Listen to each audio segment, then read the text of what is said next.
Cindy. Welcome back to Studioloo. So we are here today with day number 6 of DEPHEMEREMBER, which is an ephemera making challenge in December hosted by 49 Dragonflies and Louisa Heinzel. I've linked their channels down below in the description box. And today we're working with a napkin image and we're making a tag.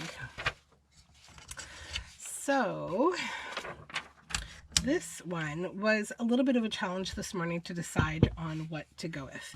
There were many contenders for napkins because I have lots of lovely napkins and I'm sort of trying to decide what I want to work with, you know, if I just wanted a background or I wanted a focal point. But the winning contender actually ended up being this napkin, which is part of a small stash that I have of these. These are from IKEA, like probably 5 years ago, and I love them so much. I love them so much. So I have already taken the backing off of the napkin using a piece of tape. It had 2 other plies, so I've taken it off already, and I've kind of torn a little bit away just to do a test to see how this would look on this backing paper. And I think I kind of want to use this section here where we have the mushroom, the toadstool, we have the fox, and this little mouse. So that's the focal point that I want to have for this. So I'm going to use some scissors to just kind of snip one side down if I can, to just about here, I think. I just want to make the piece I'm working with a little bit smaller. I'm not going to go fully like the whole, I'm not going to cut the whole image directly out. I'm just going to kind of give a border. Okay, and this will go back into my hoard because I love this napkin and I will probably never find them again. And I have a few other elements hanging around here that I will probably use in the final design. Let's just make sure that I didn't make this too little. I didn't. So this is the backing paper that I'm using. It was actually from my scrap bin. It's some kind of a scrapbook paper with like little blue crackles on it. I just backed it with book page to give it some strength. And I'm not going to cut it into a tag quite yet. I'm going to do the gluing on first. So let's just make sure we're fully in focus here. So I'm going to use glue stick. And I'm really going to cover this well. I prefer glue stick for using, for attaching napkin. It's just not as wet. And I find that I just get less in the way of bubbles and rips and the napkin kind of skidding across. I don't mind a few wrinkles and things in napkins most of the time. I think with ephemera especially, it's kind of nice to have a few little wrinkles and things. It's adds some texture. The one thing I am going to do is try to make the glue kind of flat. Don't leave large bumpy tracks of glue. This glue stick I think is getting empty, maybe a little bit, but that's okay. Now I will slide this off here, get rid of the paper beneath it that I was gluing on, and then try to delicately lie down this napkin. You just have to go in with confidence, right? So let's try to do that. Start from the bottom, maybe give this a tug this way and this way.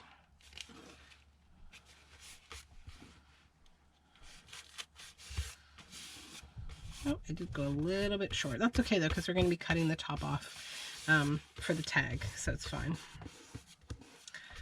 We don't have any super terrible wrinkles. I think if I had this to do again, I would have went more this direction and gotten a little more of his scarf and gotten rid of the nose of this little critter, but again, not a problem. I'm going to be adding other things to this, so I'm not too concerned. So then I will just go around and clip off the excess.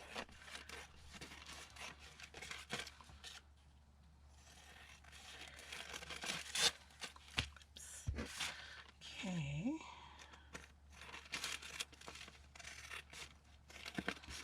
Straighten this out while I'm there. There we go.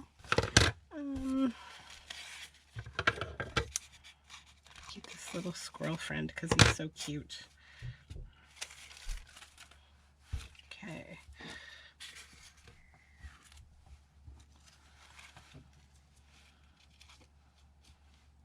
Could even add him there. I'm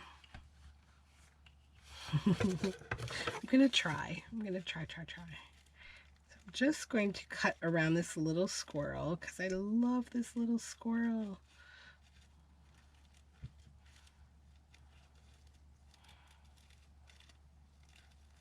He can just stand up on top of a toadstool. Sorry, I'm cutting out of camera. There we go. I mean, not that it's like super entertaining to watch me fussy cut a napkin, but you know. Okay. There we go. So he can just kind of be perched on this mushroom, I think. Right like that. I think. Or would we want him standing on this mushroom and chatting with our friend here, the fox? Or at the bottom, maybe he's just an onlooker.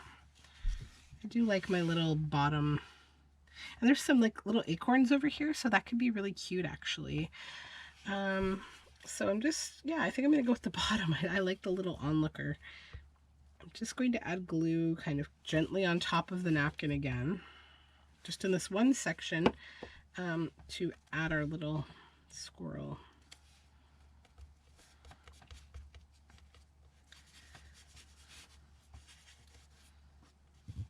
Okay, there we go. And then he has to lose the rest of his tail here, unfortunately. Okay, then are we still a little tacky there? A little bit. There we go. Now I will trim just the top here where we've got a little excess.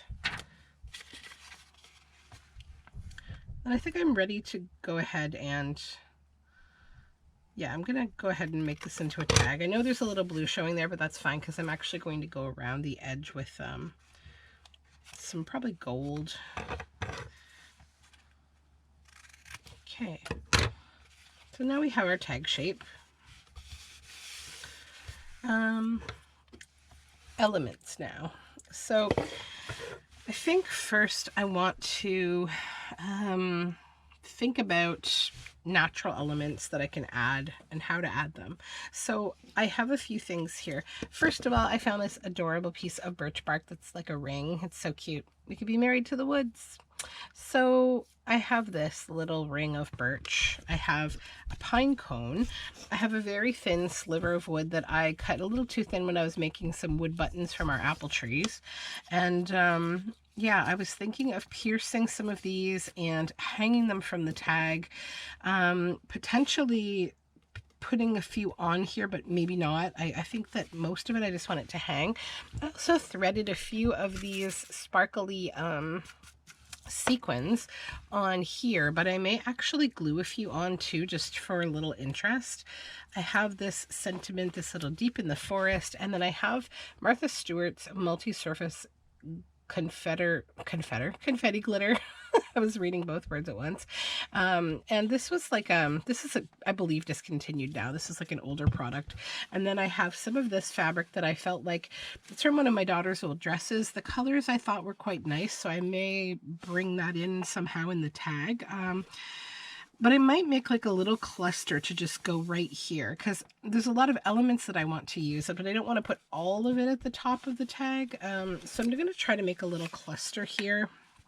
So first, I need ink. I think Rusty Hinge would be nice, maybe. Or, you know, actually, I think I have enough ink already in this, actually, vintage photo, and that's what I was looking for, and it's at the bottom of the pile of my inks. So let's just go ahead and do this, because that needs to be brown. Then I'm going to start maybe with a piece of fabric that's going to kind of set the size of the cluster I'm making, and I want a little bit of brown and a little bit of blue in kind of a free-form shape. So I'm just trying to fray the edge here. Oh, and I got to take this backing off. Although that could be a really kind of fun layer too. That like that. And then maybe we'll move the book out of the way here. Just focus on the tag itself. And I wouldn't want to cover our little mouse, and I don't want this to be too big. So I think I need to just trim a little off of the top here.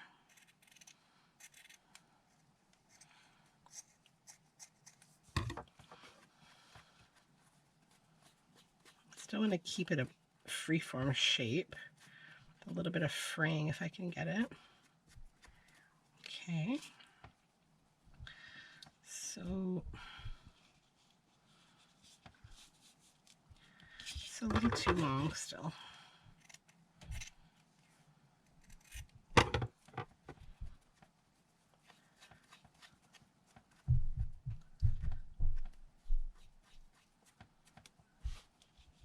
There, that's better. So that like that, and then this piece kind of hanging like this.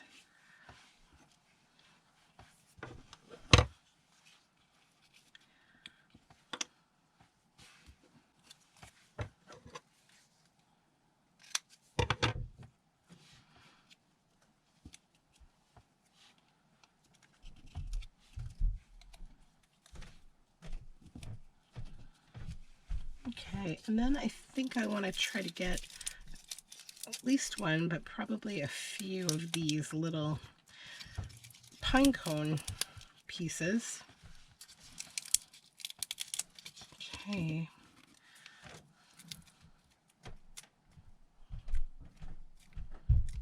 I'm just going to trim the seed, the excess seed a little bit off the back so it's not so bulky.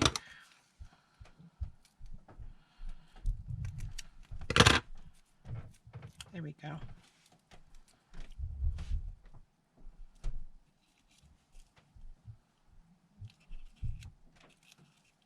Okay.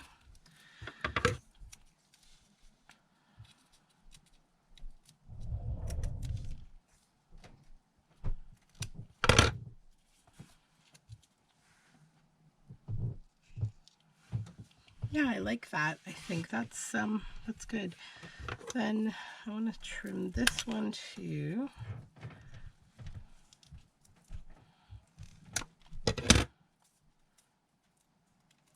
That one's a little too small. It's just too weak.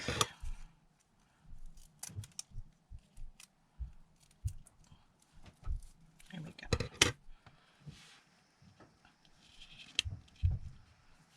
That one's still a little thick, I think. There we go. Just get a little of the excess off again. Okay. Yeah, so I think that'll be a good little cluster. Then maybe even a little book page behind it.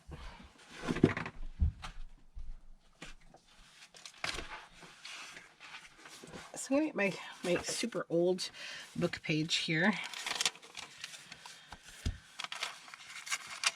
And just tear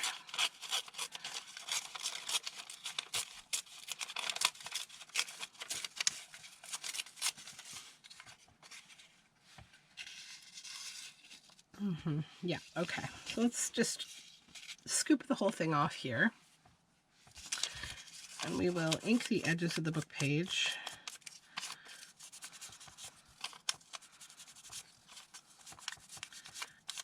Okay. Now, I will need Fabri-Tac for this project. So first thing is just to get the fabric glued down on the paper. Just go around the edge here. And a little bit in the middle.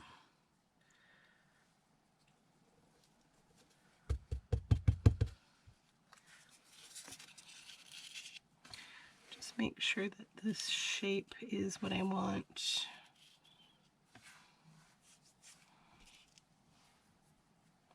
Just going to tear a little bit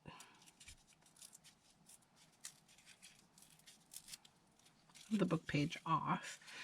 I don't want to cover up the little mouse's hat. Yep, that's what I want. Okay. Now we need to glue this one on.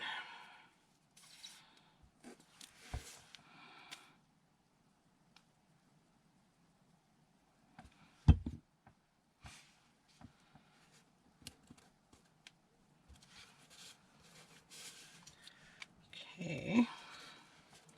So I think now I will actually glue this down, just because I've got glue on the back of the fabric already.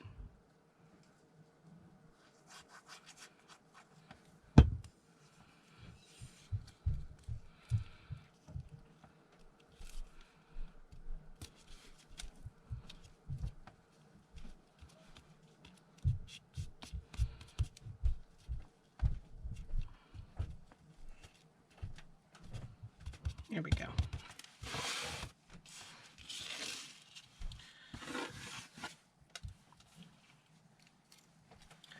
Then I'll add, actually let me set this up because I might do something and then regret it. Okay, so deepen the forest. Maybe I'll glue these on first because then I can just have the words there how I want them. I'm going to be quite generous with the glue on these more natural pieces because we don't want them to crumble. I don't really think they will. This is a pretty strong piece of pine cone. Oops.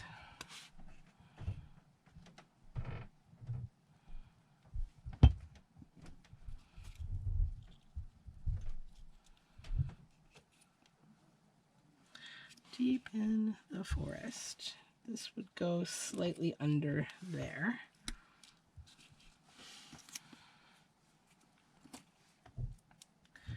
Then this one,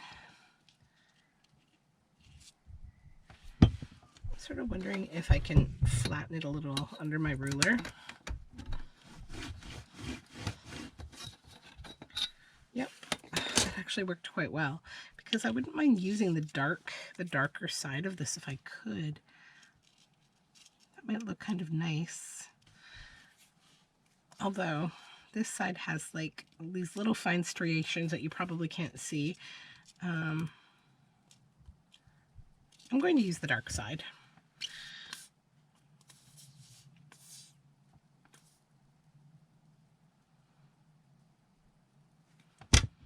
Okay. This I think I'll just, yeah, right there is good. Clean up this excess bit of glue. Okay.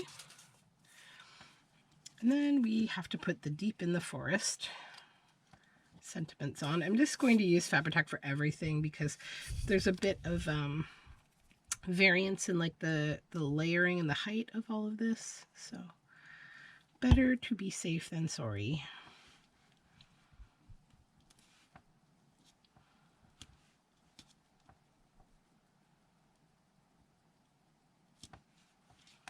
Okay.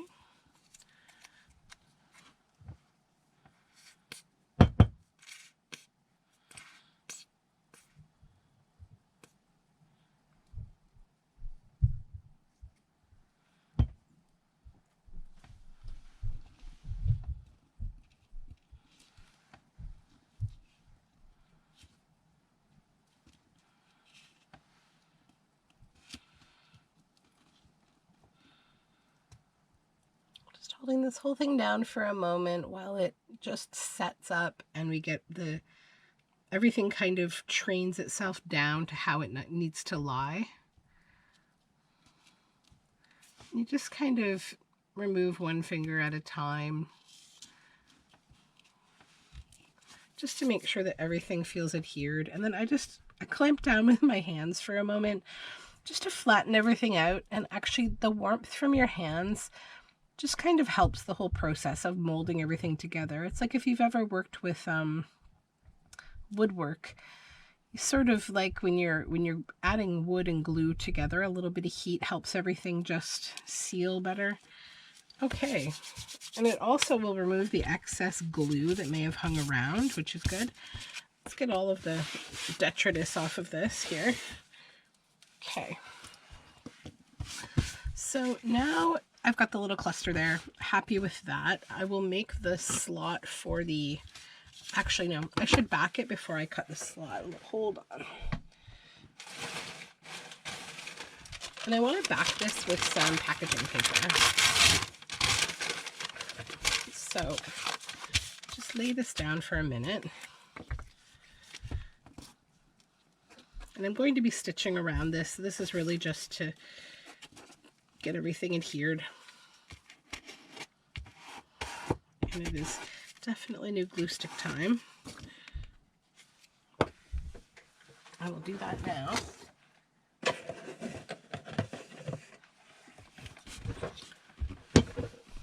Okay. So I'm going to add a little more using this one.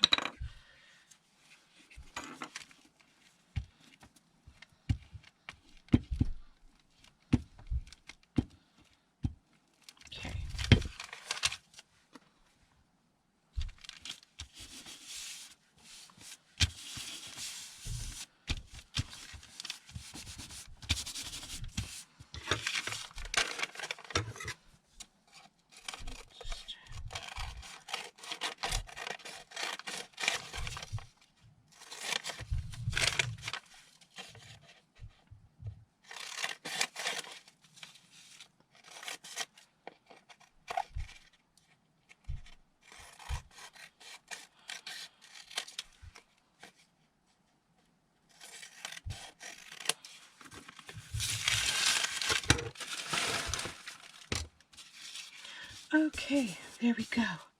Now, to decide if I want to cut a hole in this or if I want to use just an awl to punch through, I think. Now that I think about it, yeah, let's just grab my awl because I want to use this piece of wood up here.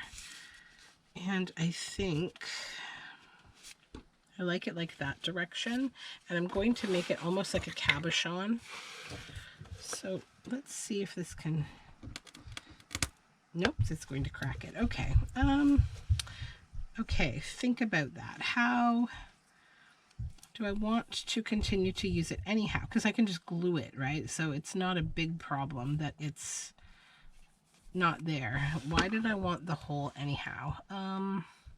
I think because I was going to make a hole in the back and tie everything through it. So I can still do that. That's fine. Now, do I want to, yeah, you know what? I'm going to punch this. I'm still going to use that wood. So first we'll punch this. The reason why is because I'd like to tie a piece of this, and I thought about gluing it in behind, but I don't want to. I want to like sort of tie it through with a slip knot.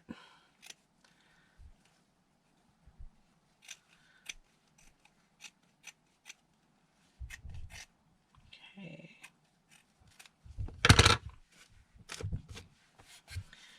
I sort of thought that probably would crack, but I was like, oh, it's really thin. It might not.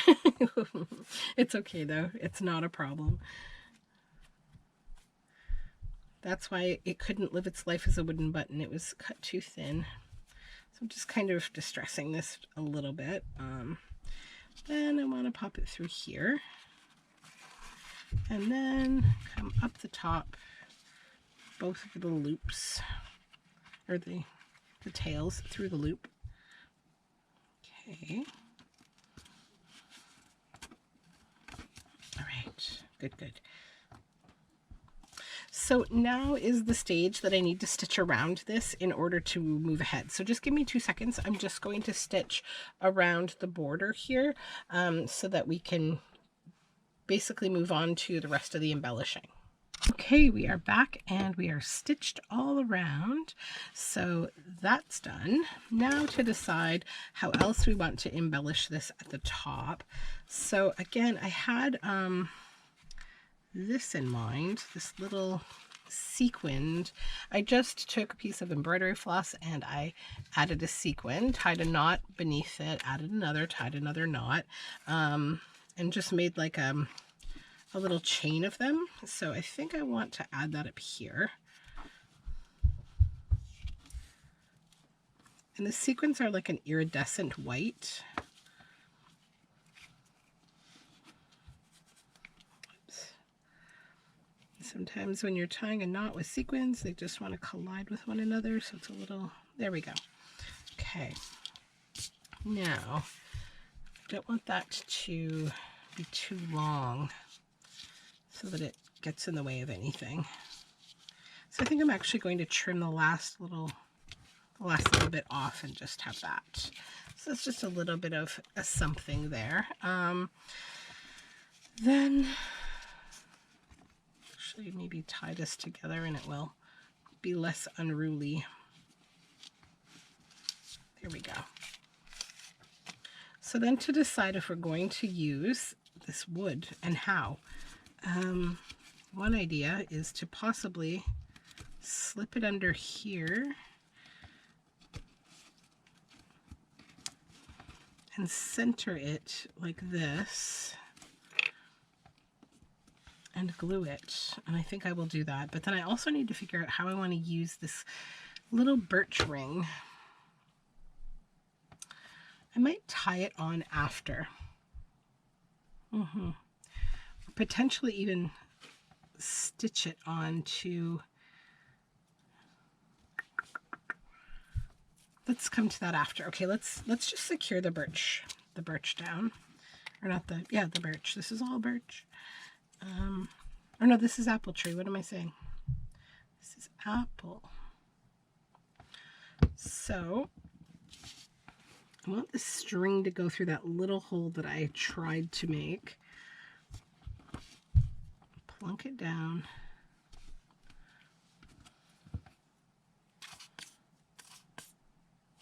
This goes this way, yes. Okay. Then move it over a little. Hold on. There we go.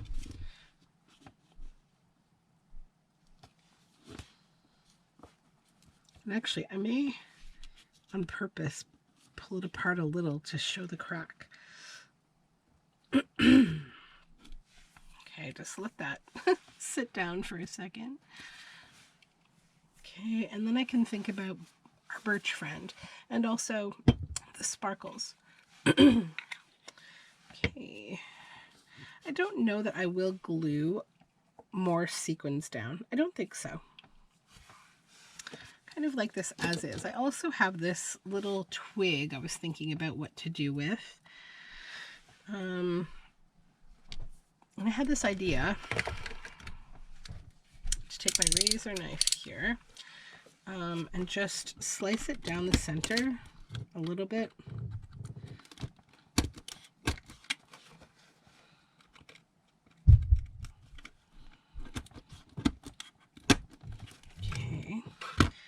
To create like a thinner kind of a veneer to add like I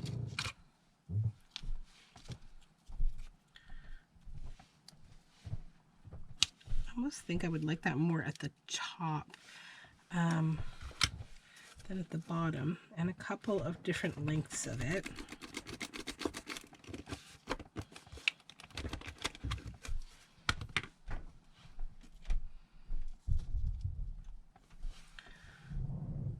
A little too long, maybe. Just snap the bottom up and see if I can tear some of the bark off so that it's sort of half bark, half not bark. Pop those here.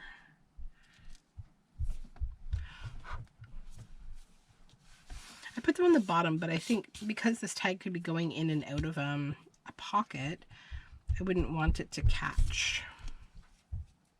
So let's just glue the back of these.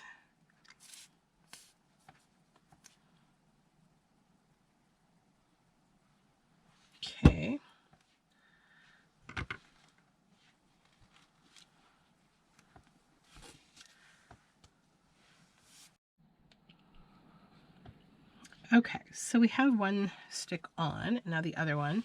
So one side effect I do notice is the Fabri-Tac kind of eats the napkin a little bit.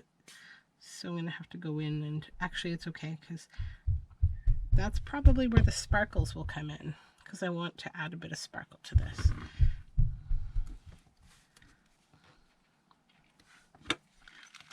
Always close your knife. Don't leave it lying around on your desk. That's how boo-boos happen. Okay, then I want to just tie this on here, I think. Actually, hold on. I want it to have its own, maybe, because I don't really want to use this to tie it on. I want it to have its own tie. So let me grab another piece of embroidery floss here.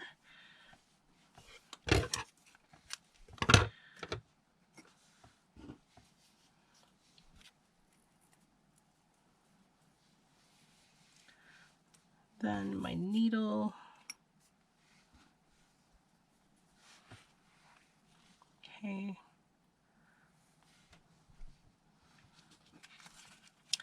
I think I will poke it right into one of the holes where I added the stitching for the going around the card. And then we can decide how long we want to allow this to be. I think not too long. Now, I want this to kind of still be like a clustery situation.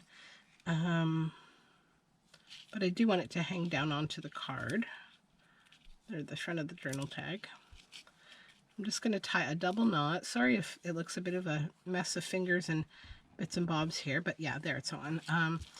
Then I'm just going to trim excuse me, the excess away.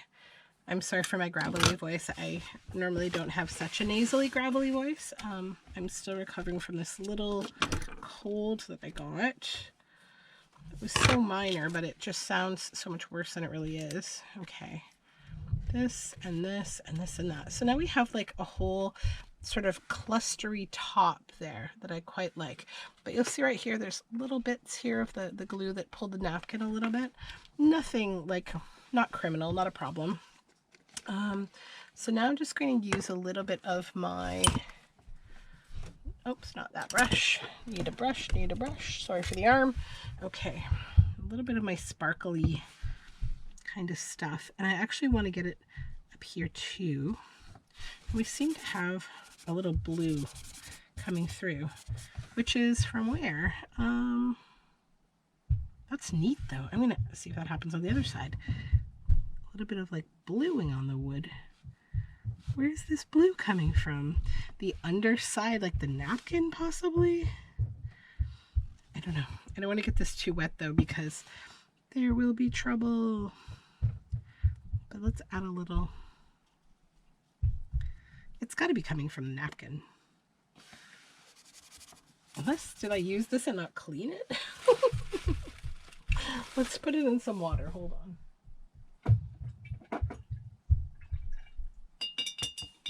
Okay, so barely any blue came out of it. This is a strange little mystery. Let's try again and see if we can get. Just want to put sparkles kind of in little areas. It doesn't seem to be doing the blue thing now. Okay, so maybe it was just a dirty brush. Little up here, little over here, just kind of in the background. If I can drop some of these little gold, I don't know if you can even see them. You might not. I'll hold this up as soon as I get it all on here. It's kind of almost just like a dry brushing. And I'm going to add a little on top of the wood to both seal the wood and add some glitteriness to it.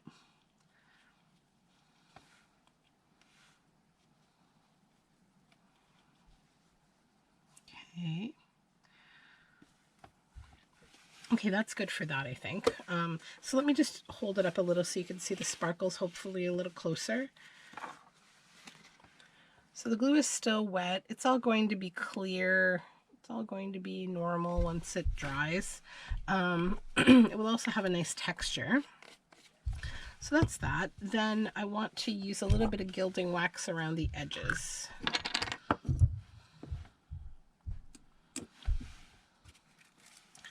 So there we go. We cover up that gold or that blue that was so concerning at the top there. And I want to just do it in brush strokes like this. Let's find a dry place to put my thumb here.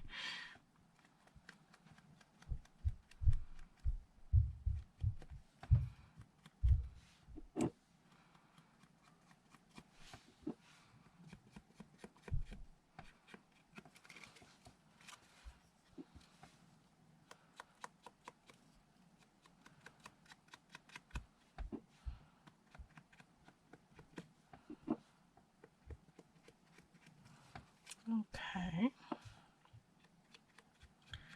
All the way around the world here.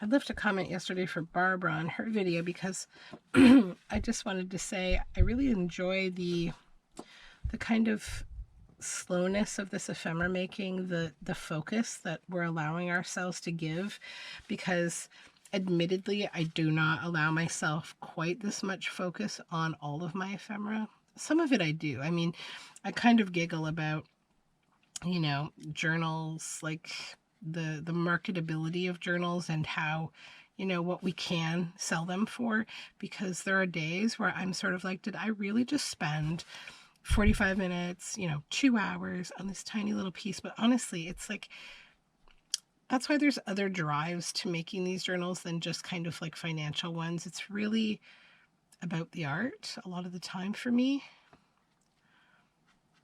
Add a little gold on both the cloth and the I don't want any more gold anywhere. No, I think that's good. I think we've got it covered. As I add a few more. Okay, so there we go. That is the gilding. And I'm going to call this finished. I am really happy about it. So I will take some close-up final photos once it's all dry and pop them on my Instagram. You can find me on Instagram also as Studioloo. I'm Studioloo on pretty much all social media. You can find my social media links down below in the description box. And if you haven't yet subscribed, I would love it if you did. We do fun things here, and it's nice to have more of a community to talk to.